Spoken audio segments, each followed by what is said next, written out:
오늘 저희는 창세기 21장의 말씀을 함께 읽었습니다. 오늘 본문에는 그토록 아브라함이 기다렸던 약속의 아들 이삭이 태어나는 장면이 나오고 있어요. 제가 결혼이 좀 늦어서 36에 결혼을 하고 결혼하자마자 금방 아이를 가져서 37에 아이를 낳았습니다. 37에 아이를 낳음에도 불구하고 너무 감격스럽더라고요. 그런데 아브라함이 100살에 그리고 아내 사라는 90살에 아이를 낳았으니 얼마나 마음이 감격스러웠을까요? 이 두 사람은 이삭이 젖을 떼던 날에 아주 큰 잔치를 벌여서 모든 사람들이 함께 기뻐하고 즐거워하도록 할 정도로 이 아이의 출생으로 말미암아 큰 기쁨과 감격이 있었습니다. 그런데 이 출생과 관련한 일련의 사건이 모두에게 기쁜 것은 아니었어요. 오늘 본문에 나오는 또 다른 여인 하갈에게는 이 이삭의 출생과 성장이 전혀 좋지 않은 소식이었기 때문입니다. 이삭이 태어나기 전에는 비록 서자이긴 하지만 하갈의 아들 이스마엘이 아브라함의 유일한 아들이자 유일한 상속자였습니다. 그런데 정실 부인인 사라에게서 누구도 예상치 못한 90세의 아들이 나왔으니 이제 이스마일은 이 집안에서 불편한 존재가 되어버린 거예요. 마치 개밥의 도토리처럼. 그런데 이 소년이었던 이스마일, 아직 이스마일도 어렸습니다. 그런데 이제 막 젖을 땐 이삭을 이 아이가 놀리던 장면이 사라의 눈에 딱 보이게 되었습니다. 그냥 애들이니까 그럴 수 있지 라고 넘어가지를 못한 거예요. 사라의 눈에 이스마엘은 이제 자신의 어린 자식 이삭이 아버지 아브라함의 모든 가업과 이 재산을 상속받는 데 있어서 아주 위험한 그런 존재가 되었습니다. 그래서 사라는 아브라함이 이렇게 말을 해요. 오늘 본문 10절에 이렇게 얘기합니다. 이 여종과 그 아들을 내쫓으라. 이 종의 아들은 내 아들 이삭과 함께 기업을 얻지 못하리라.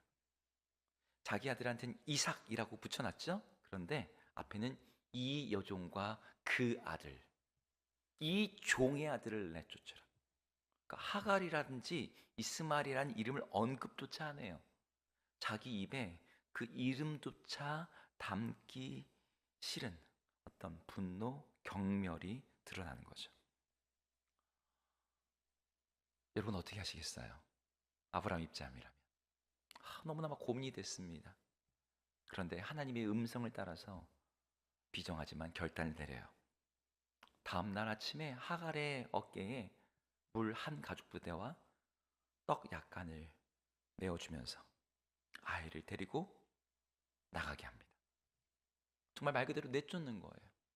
돈도 없고 갈 곳도 정해 주지 않았고 양떼나 뭐 다른 동행자도 아무것도 없이 그냥 물 한 가죽 부대 그리고 떡 몇 덩이 가지고 나가게 하는 거예요.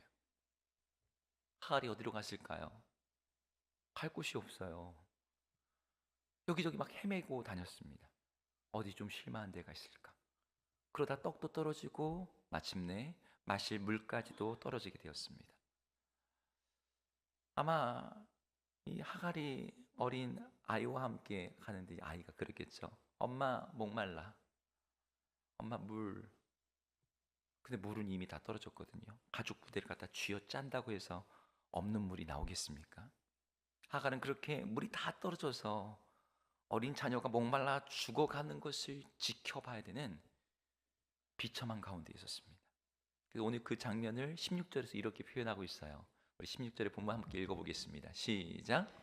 이르되 아이가 죽는 것을 참아 보지 못하겠다 하고 화살 한바탕 거리 떨어져 마주 앉아 바라보며 소리내어 오니. 자식이 죽어가는 광경을 보는 엄마의 심정을 뭐라고 우리가 어, 이해할 수 있겠습니까?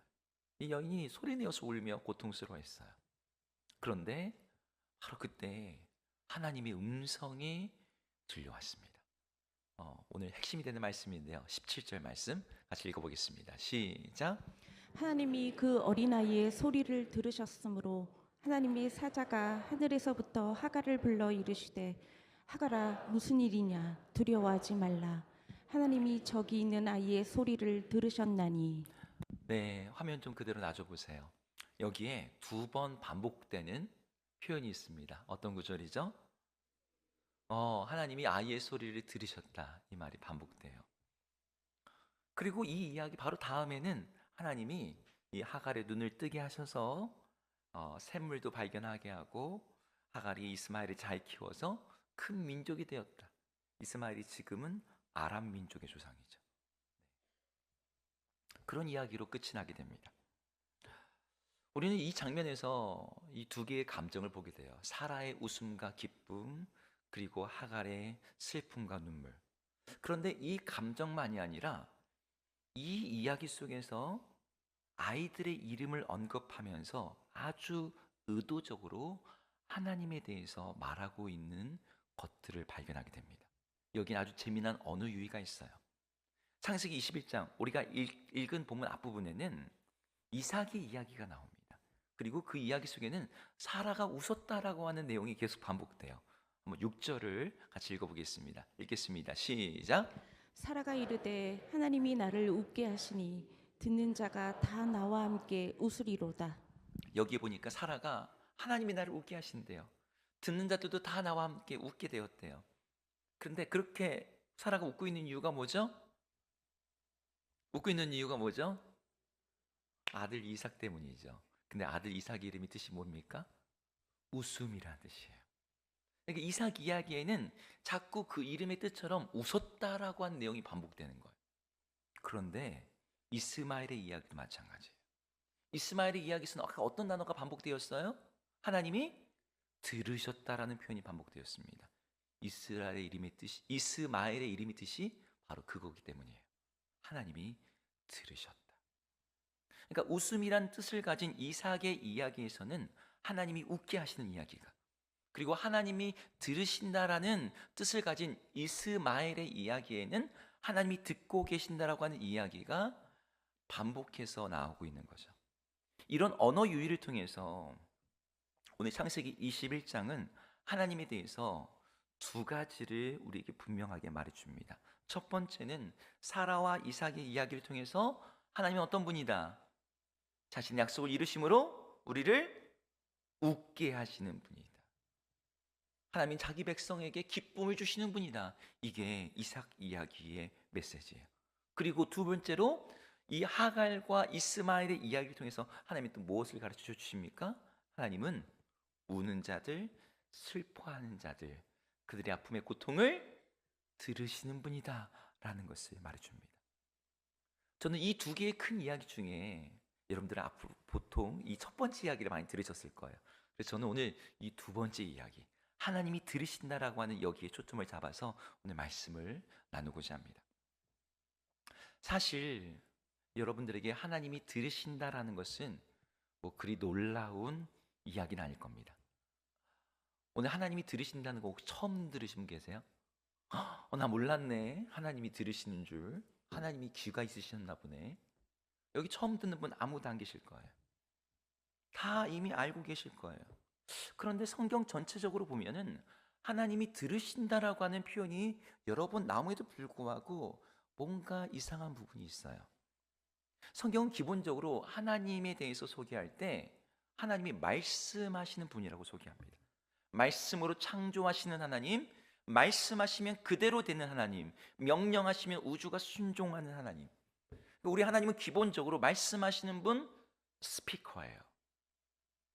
우리가 읽진 않았지만 오늘 본문 1절, 2절에는 이삭의 출생과 관련해서 그 일이 어떻게 일어났는지를 설명해 줍니다.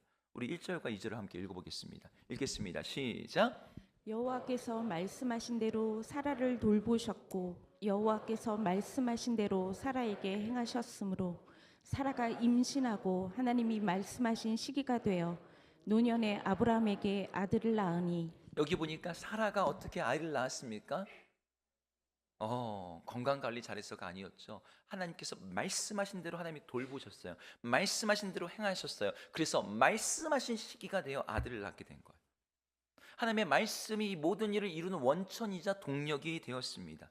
그래서 우리는 하나님의 말씀하신다, 하나님이 명령하신다, 하나님이 누군가를 부르신다라고 하는 표현을 주목해서 보는 거예요. 그런데 오늘 본문에는 하나님이 말씀하셨다는 말과 더불어서 하나님이 들으셨다라고 하는, 하나님이 리스너가 되시는 이야기가 계속해서 나와요. 제가 이 이야기가 왜 이상하다라고 말을 하냐면 하나님의 속성과 모순되는 면이 있기 때문입니다. 하나님의 속성 중 하나가, 우리 하나님의 속성하면 여러분 떠오르는 게 어떤 거예요? 하나님은 영원하시다. 하나님은 전능하시다. 하나님은 전지하시다. 오늘 다 처음 들으시는 거죠? 네. 근데 이 중에 전지하시다는 건 모든 걸 아신다는 거예요. 모든 걸 이미 알고 계세요. 하나님 모르시는 게 없어요. 그래서 그분에게는 듣는 것이 필요가 없습니다. 왜요? 이미 다 아시니까요. 우리가 기도를 한다고 할 때 하나님이 그걸 모르시기 때문에 전후 사정에 대해서 구구절절하게 설명이 필요한 게 아닙니다. 하나님은 전지하셔서 모든 걸 알고 계세요. 모르는 건 누구예요? 우리가 모르죠. 그래서 우리들에게는 하나님의 말씀이 필요한 거예요. 하지만 하나님께는 우리들의 말이 필요하지 않습니다. 창조주로서의 하나님은 말씀하시는 것으로 충분해요. 들으실 필요가 없어요. 인간의 말은 하나님께 어떠한 정보도 더하지 않으니까요.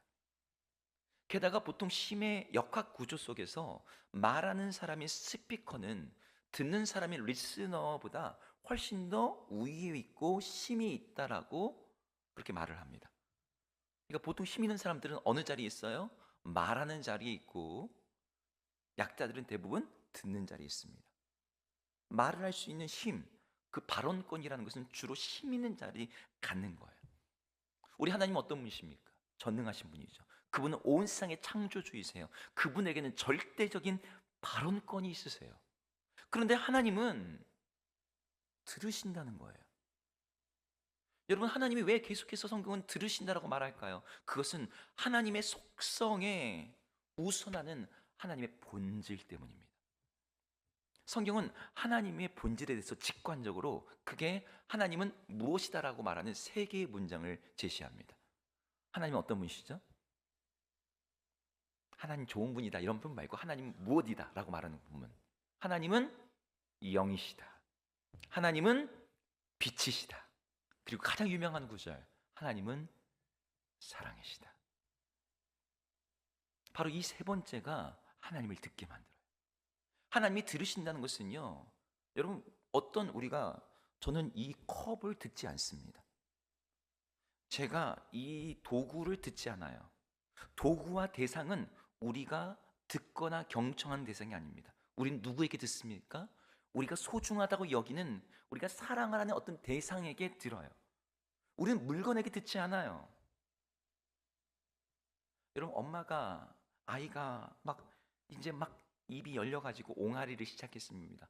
그 옹알이에는 의미가 없어요. 애가 그냥 입이 간지러워서 뭐라고 말을 하는 거죠. 근데 엄마는 들어요. 그 아무 의미 없는 그게 얘가 뭐라고 말할까? 그러다가 엄마나 아빠 비슷한 말이 조금이라도 나오면 사실은 그게 아닌데도 불구하고 얘가 엄마라고 그랬어. 그날 일기장에 적어놓죠. 우리 애가 엄마라고 그랬다. 옆에 들을 때는 엄마라고 안 한 것 같은데.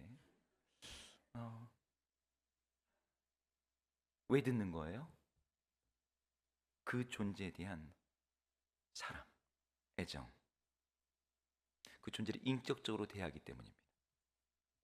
하나님이 들으신다는 게 그런 거예요. 하나님은 이미 다 알고 계시고 그분에게 더 나은 다른 정보가 필요가 없음에도 불구하고 하나님은 들으세요. 하나님이 들으신다는 것은 그 자체로 이미 큰 것들이 해결되는 겁니다. 하나님이 들으신다는 것은 그 존재를 하나님이 인격적으로 대하시는 것이고 그 존재를 사랑하신다는 것이고 그게 억울함이든 문제이든 아픔이든 고통이든 절망이든 하나님께서 그를 돌아보신다는 의미를 같이 내재하고 있기 때문이에요. 그런 점에서 오늘 하나님께서 하갈을 들으셨다, 이스마엘을 들으셨다라고 하는 이 말씀의 장면은 우리에게 큰 위로와 격려가 되는 본문입니다.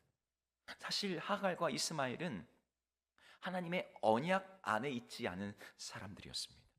그들은 하나님께서 세상을 구원하시기 위해 선택한 아브라함, 이삭, 그리고 야곱, 요셉으로 이어지는 하나님의 언약 백성의 계보에 들어있지 않은 이들이에요.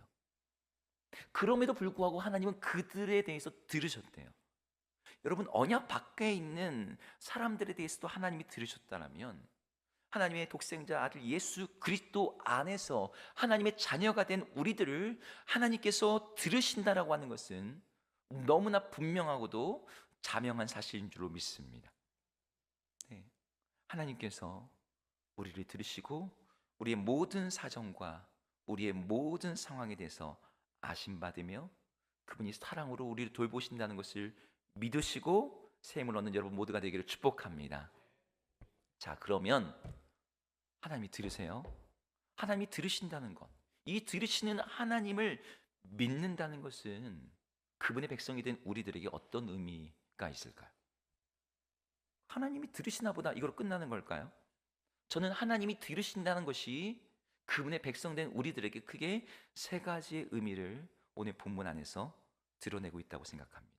하나씩 살펴볼게요. 첫 번째는 하나님이 들으신다는 것이 갖는 첫 번째 의미는 하나님이 들으시니 우리도 들어야 한다는 것입니다.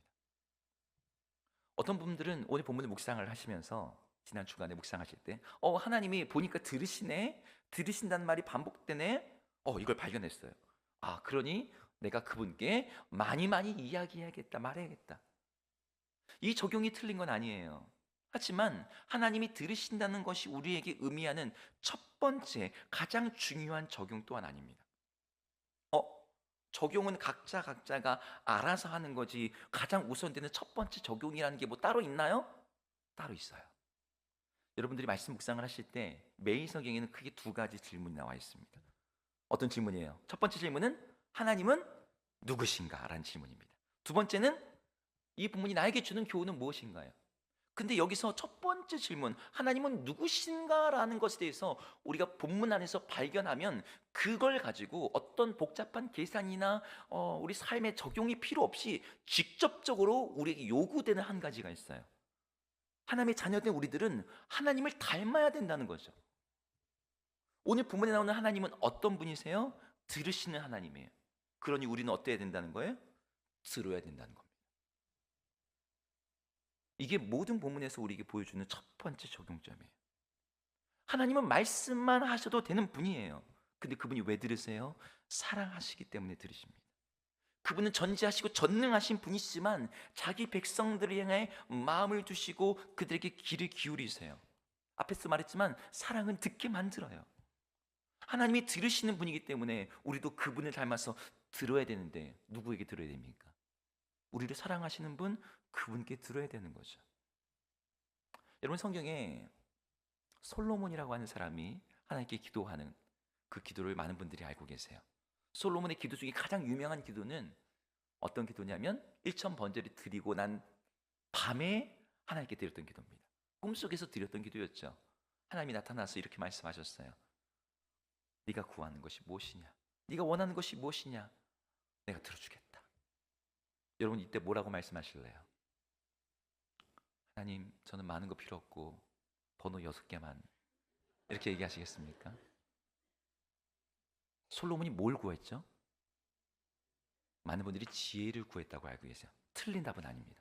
하지만 성경 본문에는 다른 단어가 써 있어요.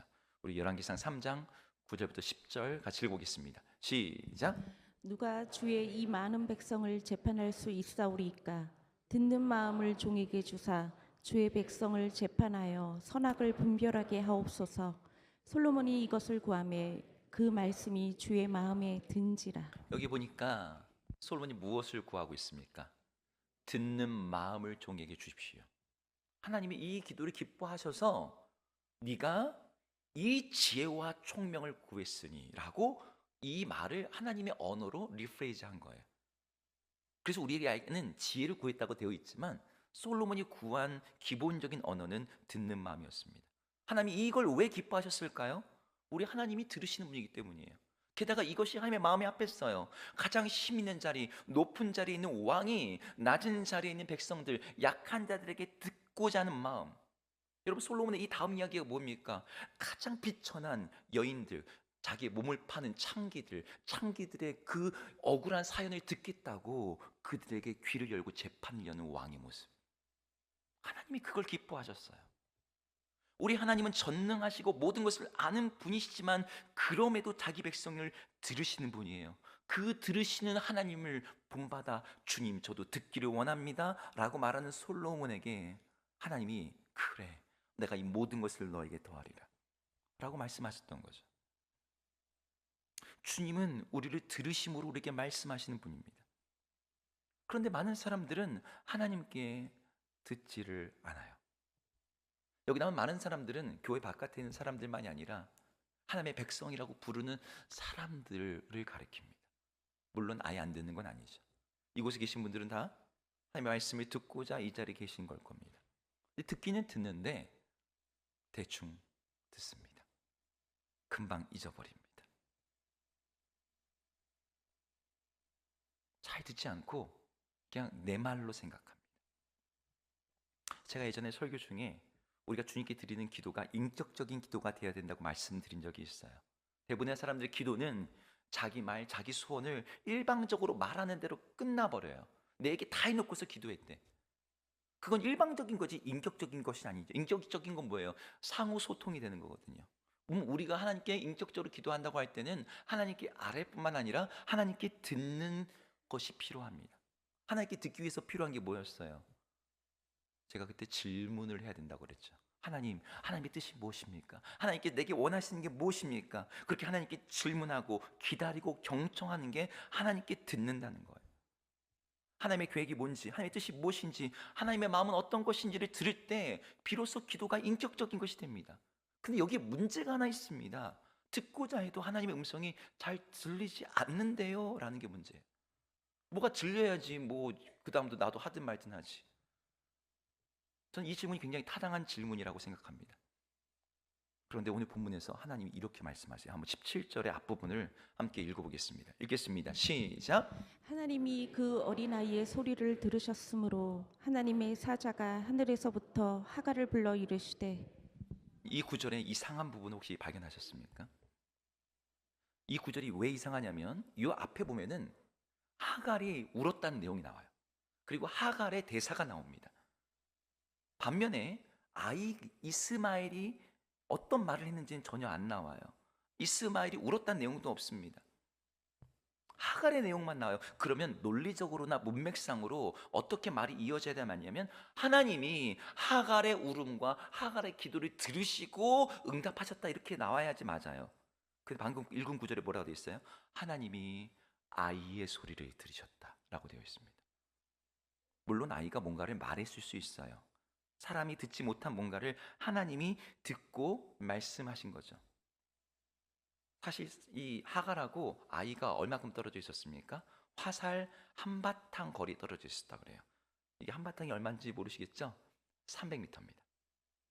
바로 앞에 놓고서 울고 있는 게 아니고요.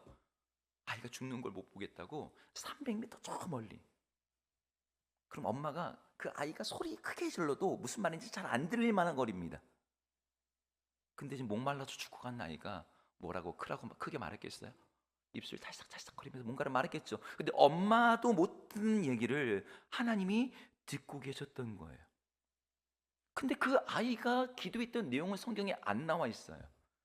성경에 기록되어 있지 않다는 것은 아이가 한 말이 우리가 주목할 만한 뭔가가 아니라는 거예요. 성경에 쓸 만한 대단한 내용이 아니었다는 거예요. 그럼에도 불구하고 하나님은 아이의 소리를 들으셨다는 거죠.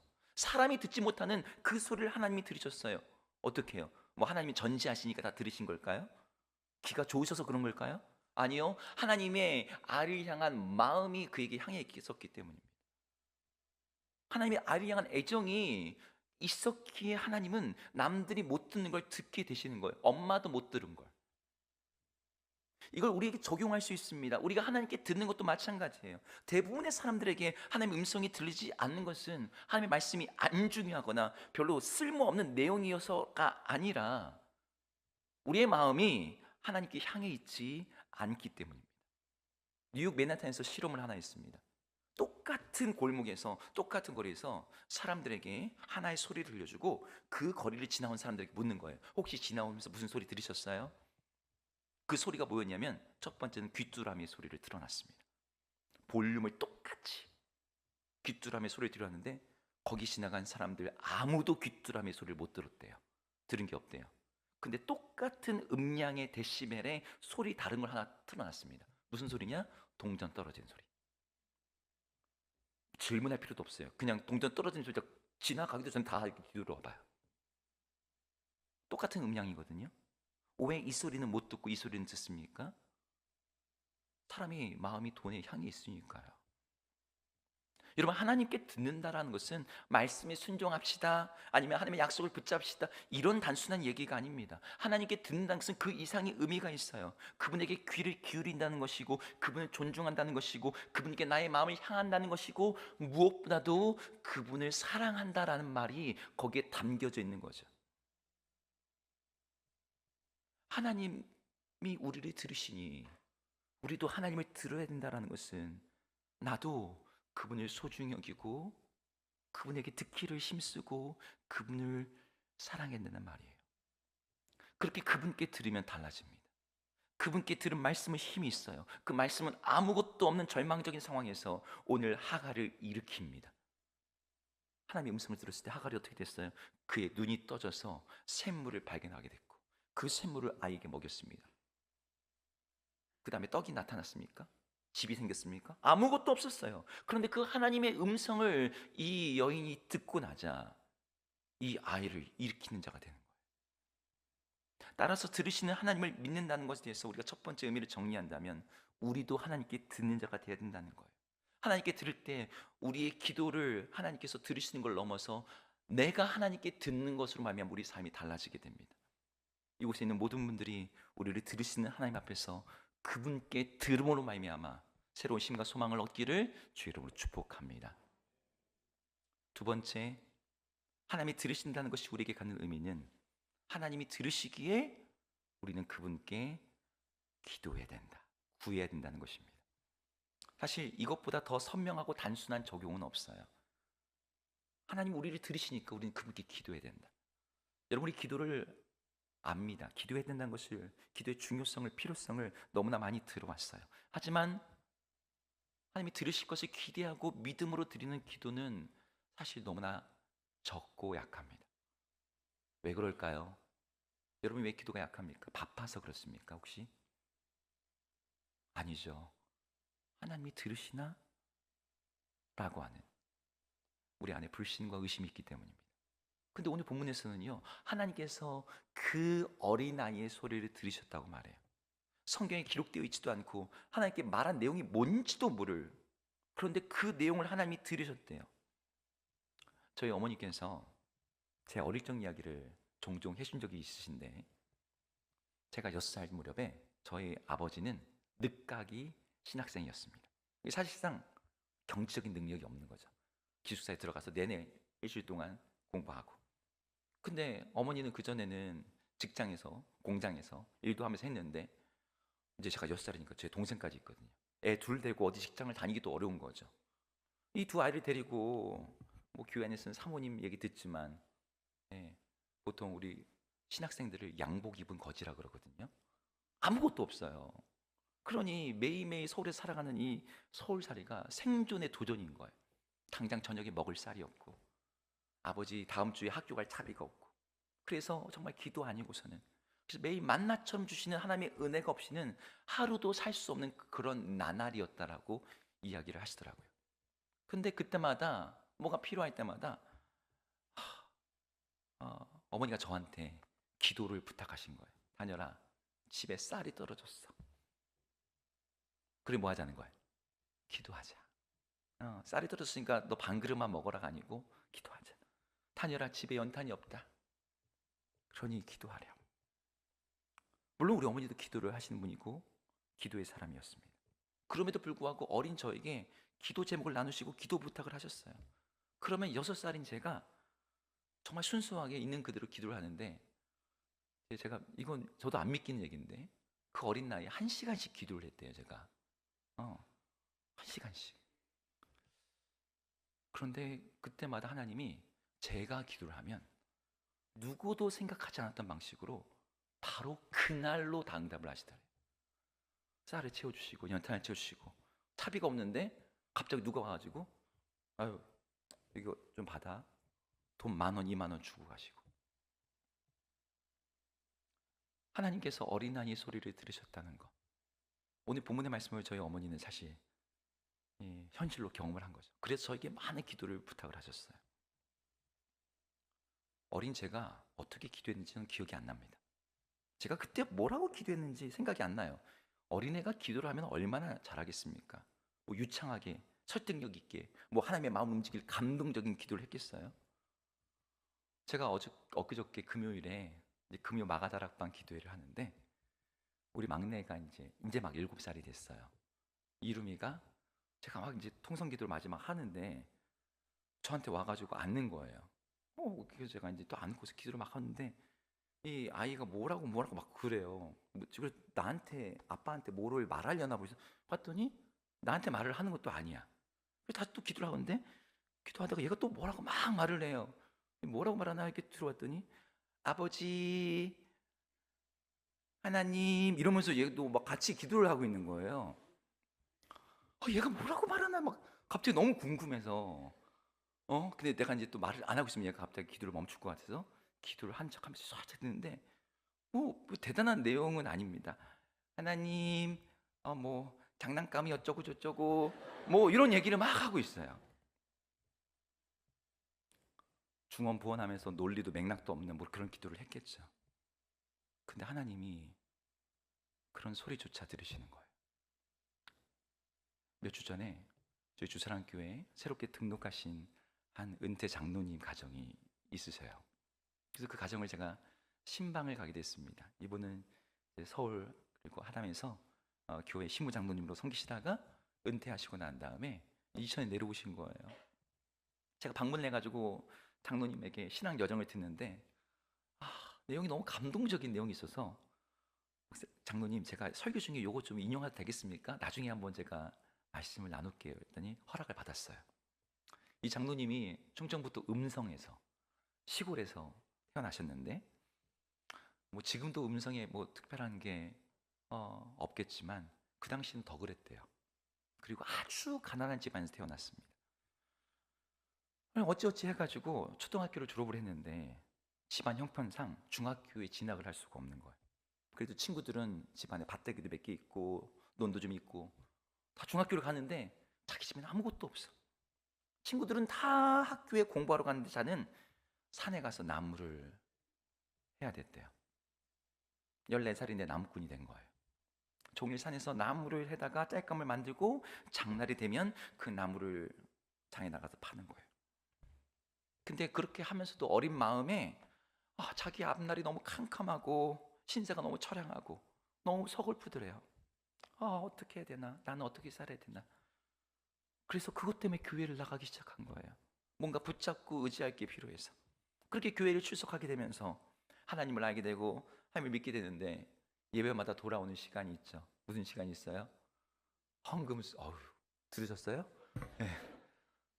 헌금 순서가 있는 거예요. 근데 어때요? 중학교 분에 돈도 없는 이 집안에서 이 아이에게 용돈이라는 게 있었겠습니까? 나무꾼이 돼가지고 나무 팔아가지고 그거 다 집안에 어려운 형편 돕는데 이 아이가 주님께 드릴 예물이 뭐가 있겠어요? 없는 거죠. 사실 이 가난한 아이가 부모님 누구도 교회를 안 다니고 아무도 안 다니고 혼자서 자기가 하나님 믿겠다고 찾아왔으니 얼마나 기특합니까? 그 아이가 헌금을 드리든 안 드리든 그거 아무도 신경 안 써요. 가해 사정 아니까요. 그런데 이 어린 장로님이 하나님께 뭐라도 드려야 된다는 마음이 생기더래요. 내가 뭘 드릴 수 있을까?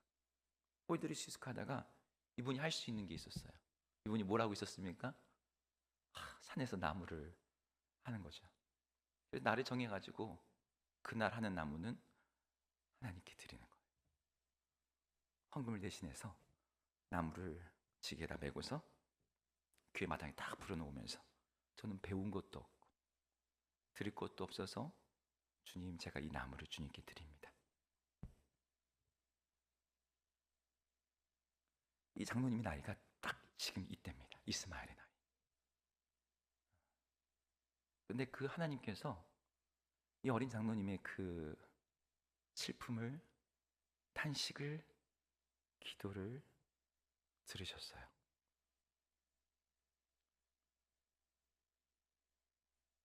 하나님께서 들으신다는 건 우리가 그분께 기도해야 된다는 걸 말해줘요. 그런데 그 기도가 유창하지 않아도 괜찮습니다. 신학적으로, 논리적으로 잘 정리되어 있지 않아도 돼요. 우리의 기도가 내용이 충실해서 하나님이 들으시는 게 아닙니다. 하나님은 하나님 앞에 머무는 것 자체만으로 우리의 존재를 들으세요. 우리에게 귀를 향하고 계십니다. 그 기도가 옹알이 같은 기도일지라도 하나님께서 그 마음을 아시는 거죠. 우리를 들으시는 하나님을 신뢰하면서 주님께 기도와 간구로 나아가는 우리 모두가 되기를 주의 이름으로 축복합니다. 자, 하나님께서 들으시는 분이라는 것이 우리에게 주는 또 다른 의미가 있다면 그것은 하나님이 우리를 들으시기에 우리는 연약한 자를 일으켜야 된다는 거예요. 여러분, 이 부분이 좀 이상할 수 있습니다. 하나님이 들으신다는 것과 연약한 자를 일으켜야 된다는 것이 무슨 상관이 있지? 근데 오늘 하나님이 누구를 들으셨지요? 누구를 들으셨죠? 어린 아이를 들으셨죠. 여러분 17절 한번 다시 한번 읽어볼게요. 한번 17절 읽겠습니다. 시작. 하나님이 그 어린아이의 소리를 들으셨으므로 하나님의 사자가 하늘에서부터 하갈을 불러 이르시되. 네, 여기에 보니까 제가 아까도 말씀드렸지만 여러분 여기 소리란 단어는요, 말하는 소리, 부르짖음, 신음, 이 모든 걸 가리키는 단어거든요. 근데 앞에서도 보았지만 앞에서 탄식하면서 울면서 말하고 있던 사람은 하갈이었어요. 근데 하나님은 하갈의 울음소리를 들었다고 하지 않으시고 아이의 소리를 들었다라고 말씀하시거든요. 아이의 소리가 내용이 하나도 없는데도 아이의 소리를 들었다라고 적어놨어요. 잘못 적은 걸까요? 아닙니다. 성경에서 일관되게 말하고 있는 한 가지가 있어요. 그것은 무엇이냐?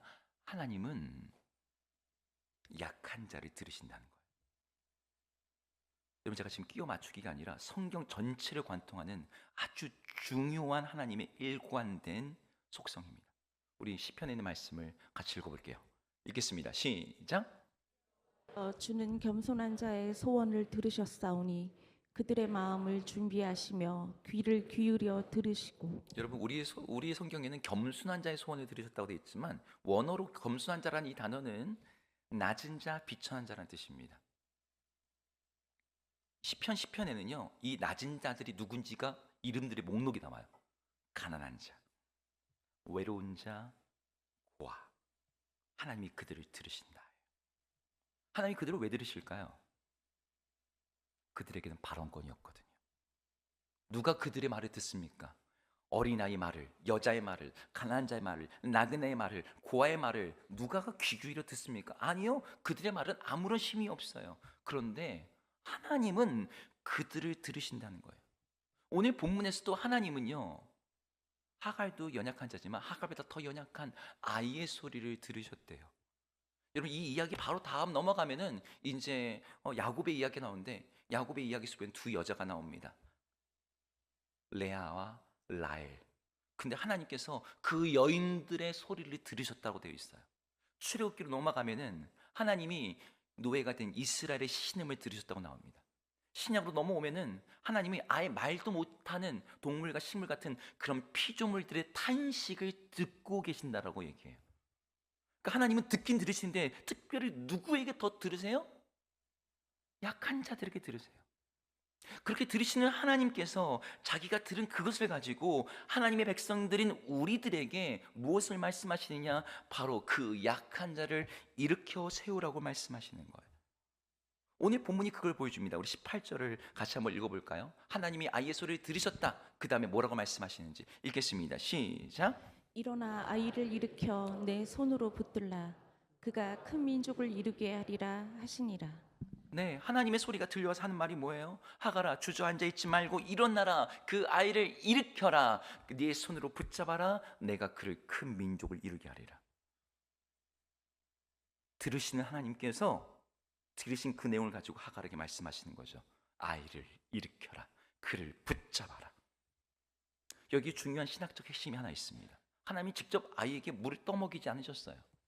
좌절해 있던 하갈을 일으키셔서 그의 눈을 여시고 샘을 보게 하시고 아이를 붙들어 살리게 하셨습니다. 여러분, 이 아이에게 무슨 소망이 있습니까? 광야에서 버림받은 서자, 아무도 보호해 줄 사람이 없어요. 돈도 없어요. 아무것도 없어요. 근데 이 하갈이 이 하나님의 음성을 듣고 이 어린 아들에게 뭘 말했을까요? 끊임없이 말했겠죠. 하나님이 말씀하셨어. 하나님이 너를 큰 민족으로 세우신다고. 하나님이 말씀하셨어. 너로 큰 민족을 이루게 하실 거라고. 하갈이 그 말을 계속 자기 아들에게 했을 거예요. 우리를 들으시는 하나님의 백성인 우리들은 바로 이 일을 해야 될 사람이에요. 아까 말씀드렸던 그 장로님, 14살에 남육군이 된 그 장로님에게도 이런 일이 있었다고 합니다. 헌금을 대신해서 나무를 해다가 이렇게 드리니까 목사님, 사모님이 그 아이가 그걸 해오니까 얼마나 감동도 되면서도 안쓰럽겠어요. 아유, 너처럼 어린아이가 그 고사리 손으로 어떻게 이렇게 나무를 해다가 이걸 하나님께 드리니. 이제 교회 막 나오기 시작한 애가. 그러면서 그때 이 어린 장로님에게 이렇게 말씀하셨대요. 애야, 내가 이제 너에게 약속한다. 내가 이제부터 평생 너를 위해 기도할 거야. 그러니 기억하렴. 내가 너를 위해 기도하고 있다는 거. 장로님이 지금 70대 후반이십니다. 근데 그 말을 들은 게 14살이에요. 그러니까 시간이 얼마큼 지났어요? 60년이 넘게 지났습니다. 근데 그 말이 아직도 장로님에게 잊혀지지 않고 가서 신방하는데 그 얘기를 하시는 거예요. 자기가 흔들릴 때마다, 자기가 어려울 때마다 그 말이 자기를 붙들었대요. 내가 평생 너를 위해 기도할 거야. 그 이후로 정말 초등학교밖에, 국민학교밖에 나오지 못한 이 장로님이 하나님이 자기를 붙드시는 것들을 경험하는 거예요. 이분이 기업을 일으킵니다. 교회를 여러 개를 세웠어요. 자기를 위해 기도한다는 그 사모님 고향에 가서 교회를 세웠습니다. 하나님이 자신의 삶을 붙드시는 것을, 자기를 위해 기도하고 있다는 그 사람을 기억하면서, 여러분, 그 어떻게 뭐 국민학교도 안 나온, 집에 너무나 가난해서 학교도 갈 수 없는 그 아이가 어떻게 기업을 몇 개나 이루면서 교회를 그렇게 여러 개나 세우는 그런 삶을 살 수가 있었습니까? 그의 삶을 일어나게 하고 그를 붙들어줬던 한 분의 그 기도와 그 말이 있었기 때문인 거죠.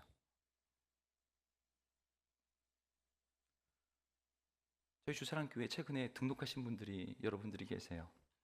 저는 그분들 볼 때마다 저분들이 우리 교회를 어떻게 오시게 되었을까? 어떤 마음으로 등록을 하셨을까?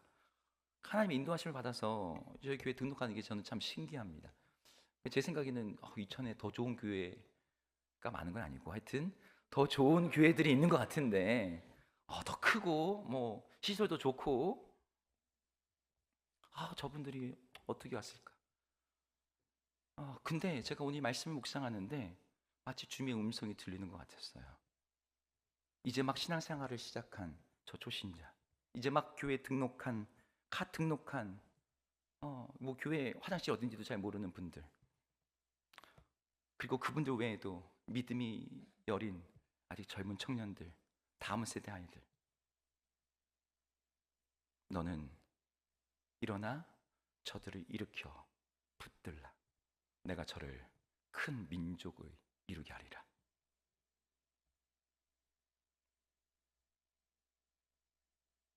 저는 우리 주사랑교회 자체가 아직도 어린 교회라고 생각합니다. 제가 2주 전에 이천에서 제일 큰 교회 어딘지 아시죠? 시청 바로 옆에 있는 이천중앙감리교회에 청년 집회를 인도하러 갔습니다. 가서 봤더니 이 교회가 얼마나 큰지 교육관이 따로 있는데 교육관이 우리 교회보다 더 커요. 교육관에도 3층으로 오래요. 3층에 청년부 예배실이 따로 있어요.